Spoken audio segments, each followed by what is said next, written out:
Цагдаа дотоодын зэргийн албаагчдын мэргэшүүлэх сургалтын нэгдсэн төлөвлөгөөнд заасны дагуу орон нутгийн цагдаагийн газар хэлтсийн албаагчдыг бүсчлэн байдлаар сургалтыг зохион байгуулахаар тусгагцсан. Цагдаагийн ерөнхий газрын даргын тушаалаар Ханган бүсийн 5 аймгийн цагдаагийн албаагчдын мэргэшүүлэх сургалтыг 2026 оны 6 сарын 24-ний өдөр Хөвсгөл аймагт зохион байгуулж байна.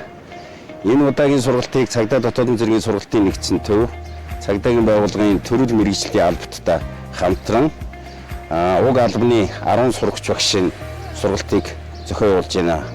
За сургалтын зорилго нь бол орон нутагт ажиллаж байгаа албаагчдыг мэргэшүүлэх, мэдлэг ур чадварыг дээшлүүлэх, тэдний үр гүйцэтгүүд гарч байгаа хүндрэл бэрхшээл аливаа асуудлыг харилцан ярилцаж шийдэл гарцуулах зорилгоор дадлаг суурилсан сургалт зохион явуулж байгаараа онцлог байна. Цагдаагийн ерөнхий газрын даргын тушаалаар албаагчдын мэргэжлийн ур чадварыг дээшлүүлэх зорилгоор бүсчилсэн сургалт Хөвсгөл аймагт өнөөдөр зохион байгуулагдаж байна. Уг сургалтанд Ар хангаа, Булган, Өвөр хангаа, Баян хонгор Хөвсгөл аймгийн цагдаагийн газрын 172 албаагч хамрагдаж байна. За арга хэмжээг зохион байгуулахаар цагдаагийн ерөнхий газрын сургалтын төвөөс 14 мэргэжилтэн сурагч багш нар ирж ажиллаж байна.